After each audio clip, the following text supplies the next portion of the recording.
Hi, I'm Praveena. Welcome for my talk, Interpreting Relational Schemas into Neo4j. I've got a good crowd here. Almost all the people I paid for to be here are here, so that's a good win for me. Just a bit about myself. I'm Praveena Fernandes. That's my Twitter handle. I work for Neo4j on their drivers team. I'm a software developer. It's really great coming to New York and speaking. It's been like, I never would have thought that I would be in New York, let alone speak in a conference. So I'm quite excited about this talk. Hopefully at the end of this you get to learn something from this talk, or better try out the ETL tool that Emil talked about in the keynote. Let's begin. So 2 years back we started working on the Neo4j ETL tool, and I'd like to share from the beginning what was the motivation behind this tool. So when we started with Neo4j, we had some of the basic questions to be answered, which is the first one being why Neo4j over a relational database. You need a database because you want to store data in the hopes of being able to look it up later for your application or for whatever you're building at that point. So organizing data in tables and relationships between the data through keys and constraints was how every relational database out there has been working. I've worked with MySql, SQL Server and all of these before. So you always try and represent a connected data through a flat data architecture and the relationship between them using join tables or like many-to-many joins and so on. So when you try and look up that data, you have to excuse me, you have to work writing your SQL joins. Of course, things became a bit better with tools like Hibernate, where you don't have to write those queries by yourself, but you instead have the help of annotations and like plain Java objects and things like that, you can load the data from the database directly into your application stack. A classic example for some kind of data that you want to store is person belongs to a department. So typically in a relational database, how you may do this is you would have a persons table, you'd have a department table, and the relationship between those two things is stored in a join table called department members. So if Alice was in the ForFuture and the P0815 department, you would have a join table with the primary keys of both those tables where you have to join between those things. So ultimately when you want to look up the departments that Alice belongs to, you would use this, you'll first find the ID of Alice and then look up the right join in the department members table, and then you would have to get the primary key of the departments and then look up the department name from the departments table. In Neo4j, if you were to model this right now, this is how you would represent it. You would have a node Alice who belongs to the ForFuture department and the P0815 department. And how you, instead of a join table, you would just use a relationship between those two nodes. So in Neo4j, we have eliminated the middleman, which is the join table, completely, and we have represented relationships as a first class object. So in Neo4j, the first thing that helps as application developers is your relationships are first class objects, similar to how your nodes are. When I say first class object, there is an asterisk there because you can't look up data using the relationships. You can look up data using nodes. That facility isn't available there yet, but who knows what may happen in the future. So this entire relational database has been simplified into a very intuitive data structure as graphs in Neo4j. The second thing is Neo4j is whiteboard friendly. I studied computer science as an engineer. I'm an engineer in computer science, and when I started learning about databases, the first thing that we would do when we develop any application is draw out something on the whiteboard and then try and find and create tables for those things in the database. So if I was, when I was starting as a student, I would draw exactly this thing in the whiteboard and then say, okay, I need a join table for this. Whereas in Neo4j, because it is whiteboard friendly, you wouldn't have to do that translation into the final like physical model that you store the data in. It completely removes that overhead in terms of your application architecture. So I really like this talk on mastering the data modeling, and in that they talk about conceptual model, the logical model and the physical model. Conceptual model is what you prepare in your head as an application developer or someone who's trying to find a solution to a particular problem. So you try and whiteboard that into Alice, and like, you know, these are the two departments that she belongs to. And the next thing is the logical model, which is how does it get saved in your databases in terms of your tables, your primary keys, your constraints, all of that other things that database understands. And then comes the physical model, which is like in disk, how it is being saved. So in this talk, data modelers still have jobs adjusting for the NoSQL environment by Joe McGuire. If you haven't had a look at this talk, I highly recommend you doing so, because he talks about how data modelers right now adapt to the NoSQL environment. And he talks about this distinction between the conceptual, logical and the physical model, and how that has been blurred in the recent times. For example, the tool vendors don't like conceptual modeling because they can't support that in the tools that they specify. For instance, if you have a MySql query browser, you can't adapt that to a conceptual model. Of course, you can draw ER diagrams and maybe generate the tables on top of that. That's one way you could do it, but it isn't exactly the same thing that you would expect if a database natively supports conceptual modeling. The second thing the info management specialists do is there's often confusion between the models that's represented in the database versus the reality of what the system looks like. So we have a disconnect between user personas and what is actually being saved in your database. Next is you also have a distorted version of reality in terms of relational model, where your conceptual and your logical model gets merged into the relational databases, and you represent your entities as tables, your attributes as columns, and your relationships as foreign keys between those tables, and identifiers as primary keys. Whereas in Neo4j, your conceptual and your logical model isn't conflated, but it's seen as one and the same thing. And because it, as I mentioned before, it being whiteboard friendly, it's easier for you to translate that from your reality to actually how you store the data. So an example of that is Praveena works at Neo4j. So this is how I would write it in a whiteboard, and if I were to store it in Neo4j, I'd go ahead and store it like this. The third thing that I want to talk about is how would you model a problem in Neo4j. So a person belongs or lives in a certain address will be modeled in the MySql database in such a way. So you have ID,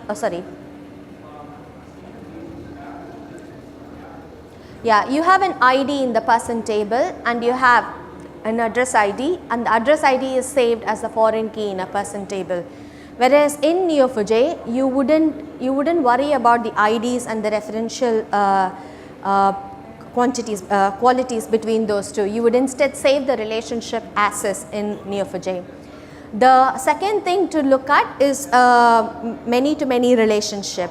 In MySql, if you have a student course, if you're modeling a student course relationship, you would have courses, you would have students, and each of them will have IDs, and you have a join table in the middle where you say this student is in this course, and this course also has these many other students. Whereas in Neo4j, you would again save that as a first class object, as a relationship itself, and you connect those two nodes in a straight manner. Now let's look at something a bit more complicated, which is when you have an orders orders snapshot, a table that stores the snapshot of an order. It has different details along with it, something such as like customers, the employee details are associated with it, the shipping information, and details specific to the order in itself. And if you were to model this in Neo4j, you would just create the relationships between those things. Whereas in MySql, you would have these bunch of foreign keys that you refer here, wherein like you have the link between those other tables. You completely remove that in Neo4j, wherein you create an intermediate node where it has these information saved. The fourth thing is Neo4j is schema optional. So having order in a completely chaotic world is how we as humans understand the world in a piece by piece fashion. So that's the London tube map. That's what, like, if you are new, I mean, of course I use it as well. If you were to navigate the London network, you would need one of these to understand, to go from point A to point B.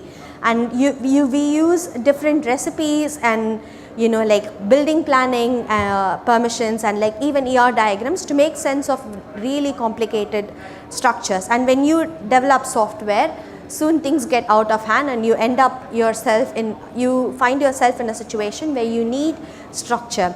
So Neo4j helps you to have the structure where you need it and discard it where you don't need it.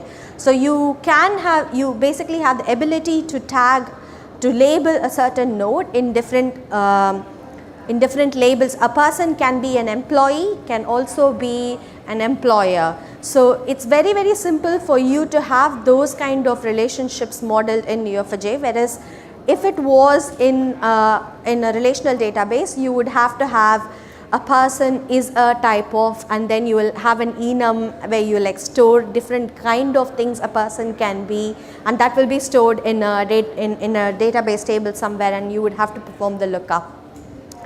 The basics, at this point I hope you are familiar with nodes, labels, properties and relationships.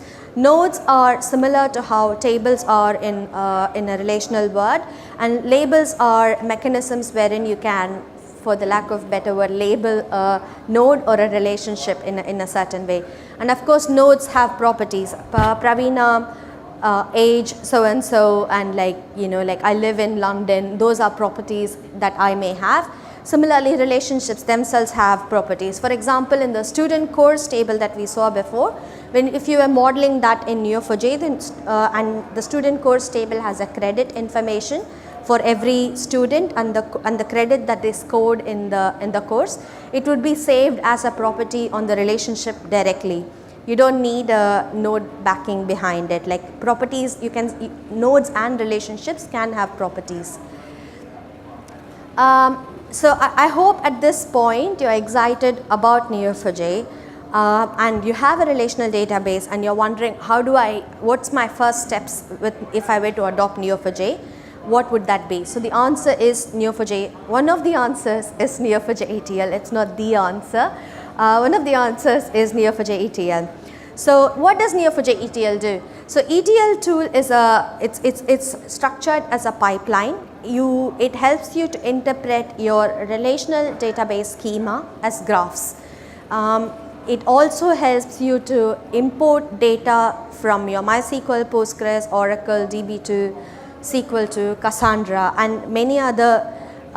If you have a database that has a JDBC driver that provides metadata information about your schema, the ETL tool would work with that.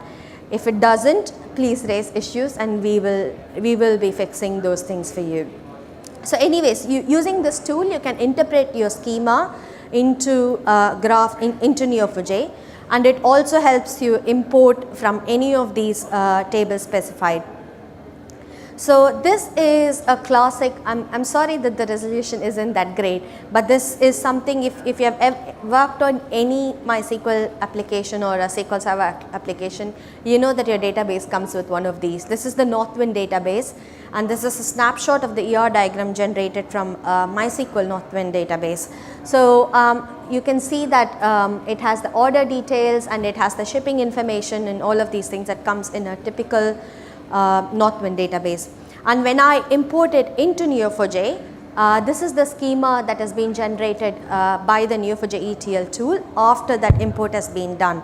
And you can see how easy this has been translated into this. And all of this is through a small pipeline that we have developed, which just means that all you have to do is just configure the connections and give the details, and it should do that for you. So let's see the different steps involved in doing this. The first thing that you would have to do is configure a connection. So right now the ETL tool supports Postgres and MySql, and we will be releasing a command line facility to it as well, it will help you export the tool to all the other databases that I mentioned before. But the UI ETL tool right now supports only these two things, but we will be fixing this in the near future.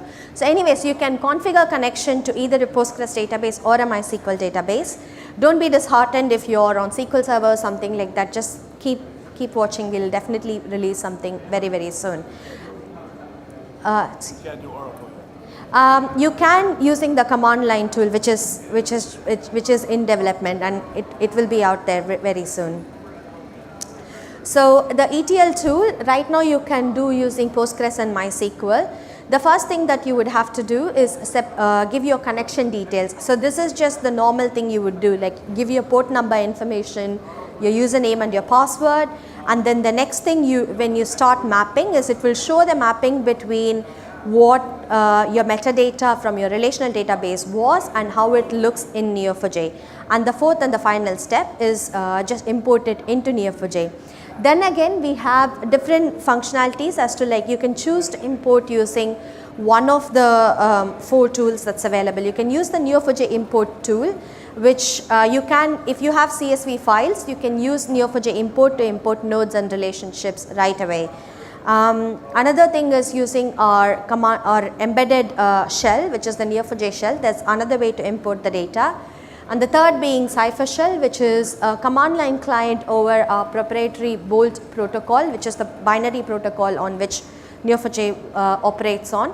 And the final one is the Cypher query language itself. So you can choose to import in any of these 4 options. And I have a demo where I can show you how we import it using Neo4j import. So brace yourselves. So I have my Neo4j browser. So this is the Neo4j browser. This is the version of Neo4j instance that I am running, wherein I am going to import my Northwind database into.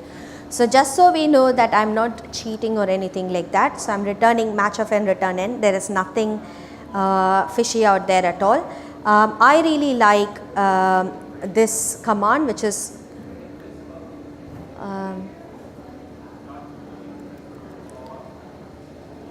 I don't know how to zoom in, which is kind of irritating, sorry. Anyways,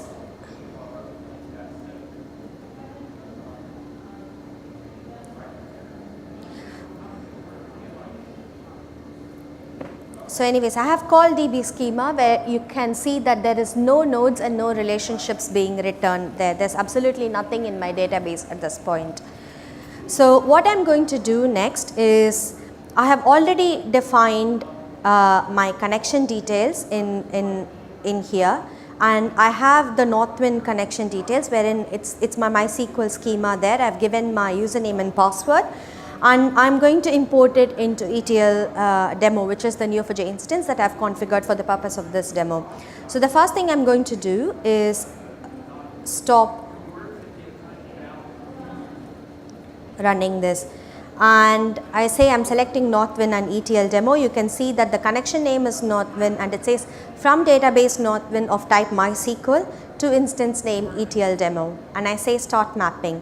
And you can see that it is trying to like load the metadata here, and it has like a bunch of SQL statements as to how to select the data from my MySql table into Neo4j. So I'm clicking on next, and what I see here is the visualization. Having said that, it's not that great, but I'll try and make it look a bit pretty so that we can see what we are importing. So we have the order table here, and it has the relationship employees with the employee table, and it has the customer's relationship with the customer node. So this is the sample set of the schema which Neo4j ETL tool has produced for your Northwind database. At this point, you haven't started your import yet. You can go and change the information of a node. You might want to call it in a different way, or you might want to change the relationship name to something else. So the next thing I do, I have decided I don't want to change any of these mappings. So I'm going to save this mapping here, and it says mapping has been saved successfully.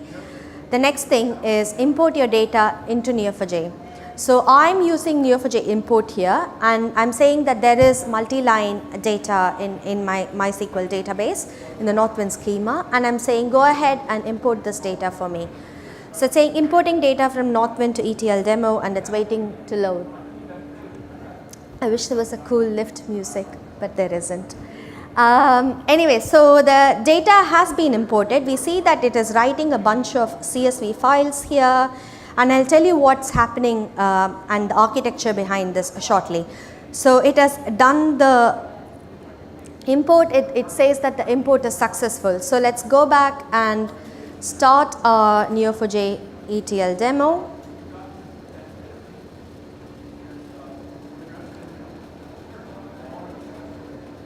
Okay, so the status has changed to running, and I'm opening the browser. And that's the schema that we see. So earlier you saw that there were no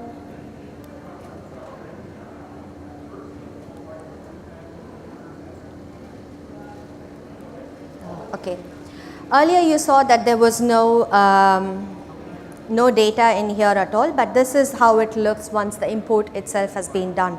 So we basically went through a pipeline of first select the connection that you want, second is it showed the mapping, and the second thing is you did the import in itself, and this is how it has turned out to be. I'm sorry? There's a mapping feature in ETL? Yes. I don't know, did you show that? Yeah, I just did, yeah. I can talk to you at the end of this talk. Okay, let's have a look at how this happens. So the first thing we saw, I didn't show this because I had already configured the connection, and you might have seen this as a demo in the keynote. So one of the things you do is first configure the connection. I've just specified this being a MySql connection here, and I gave the infamous port and the username and password. The second thing it asks you is to inspect your metadata. So I selected the Northwind database and the ETL demo, the instance into which I wanted to import, and this is the data that it produced. The third thing is the mapping in itself, where you can, it will show you all the entities, the tables and the relationships between them using the foreign key mappings, and how, if it were to be translated into Neo4j, how it might look. And if you see here, we have the order details, customer order. This is exactly the same thing that we saw in the database as well. And once I import into Neo4j, it's just a matter of plain click. I can of course choose between Neo4j import tool, Cypher shell, and any of these things. I just want to keep the questions until later if it's okay. And this is the architecture. Let's have a look at what happens exactly. So I have my MySql database here, and I use, this is an open source project called the Schema crawler, which if you give it a JDBC URL, the project in itself can inspect the metadata, the catalog information, all of these things, and it gives you the tables and the mappings between them. And using that, we create tables, joins, and join tables. I'll walk you through the rules that we use in identifying what is a table, what's a join, and what's a join table shortly.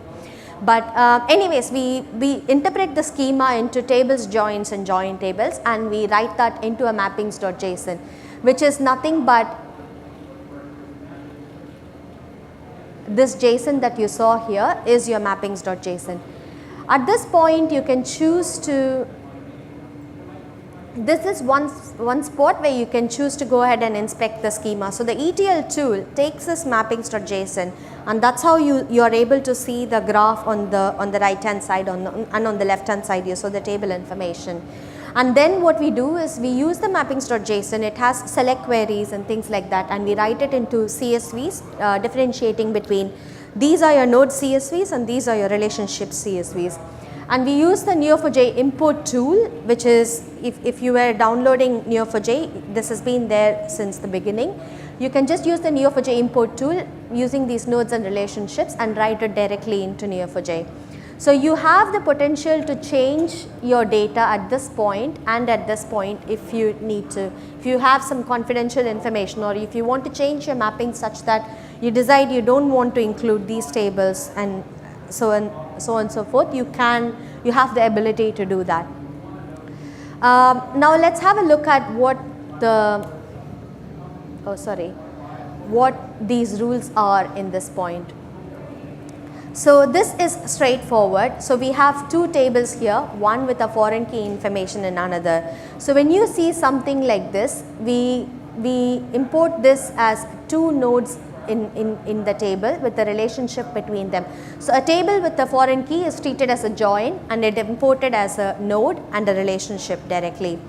The second rule that we had is, if you have a table that has nothing but two foreign keys but no primary key of its own, then it's imported as a join table in Neo4j ETL. So you have a student course relationship here, and this one is identified as a join table with extra properties on it, and it gets imported as a student course thing.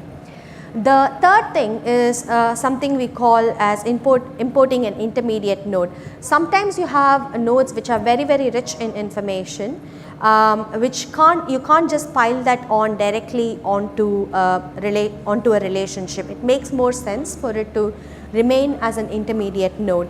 Orders is an example of one such table, in which case we import that as an intermediate node. So we talked about the three rules to import the schema. Next, you write the mappings.json. So your mapping, this is a typical mappings.json file, and what it has is, it's the blueprint of your import information. So what we have here is the name and the graph object type. So I say that book is the name of the table, and it's going to be imported as a graph object of type node. There's only two nodes and relationships. And I also supply the SQL at this point, wherein I say, like, this is the SQL you use to select the data from your MySql table when you write into CSVs. So using those SQLs, your ETL tool writes these CSVs, and next it's really straightforward from that point, wherein you just use the Neo4j import command to import all of this information. Now, as I mentioned before, we do have plans to release this as not just an UI tool, but as a command line tool, where it has the generate and the import command, wherein you can use the generate command to generate the mappings, and you can use the import command to export command to completely export the data from your source RDBMS database into Neo4j. And finally, your migrated DB looks like this. The tools, Neo4j ETL tool is an open source tool. Among the other things, we have used extensively JDBC, because you need the information. It uses all the functionalities that a JDBC driver could provide, and we use the schema crawler, which is again an open source product. We use Neo4j import, which comes with the Neo4j package, and of course Cypher shell, Neo4j shell, and Cypher in itself. Neo4j ETL tool is designed for extension. So using your mappings.json file, you can do cool visualizations if you need to, or you can go ahead and edit it and build on top of that mappings.json should you need to. So if you have any relational database and all you want to know is like how it gets imported into graph without even actually doing the import in itself, if you just want to have an idea of how the schema could be visualized, you can use the mappings.json file to visualize that. We also, apart from the ETL tool, if you decide that ETL tool isn't your pie, you can choose load CSV. There are different APOC procedures. There's Neo4j import tool in itself and Neo4j admin, using which you can import data from CSVs or from cipher statements and things like that. So I hope that in conclusion, I hope that I have made my point, which is people interpret the world in predefined structures, and we want to have a database which adapts to those predefined structures, but at the same time it should be easy to extend and adapt to anomalies that you have in a structure. Whereas if you have a strict schema in your database, it becomes difficult for you to do it from the starting point. You might have to write migration scripts. You might have to do a lot of massaging to your data before it can adapt to your predefined structure. Whereas Neo4j, being schema optional as it is, it's easy for you to represent your data in a natural form that you would think about it, or you will try and provide a solution for it. Try Neo4j, go ahead, neo4j.com/download. I have a bunch of links, that's where you can download the Neo4j ETL components from. There's the documentation is also provided there, and I have a blog on neo4j.com all about the ETL tool, which is where this talk was based out of. So if you want to go and look at it in leisure, please go ahead and do so. And sorry? Yes, you will. I'll post it on Twitter.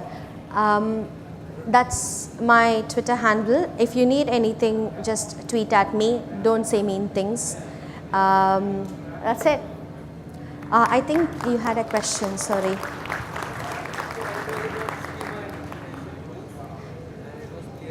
Okay, thank you. Yes?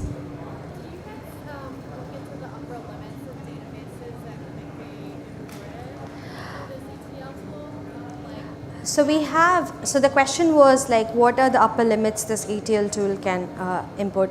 So this is very much in dev at this point, but we have done performance scripts test, and I've done tests for 40 GB of data, and it was fine.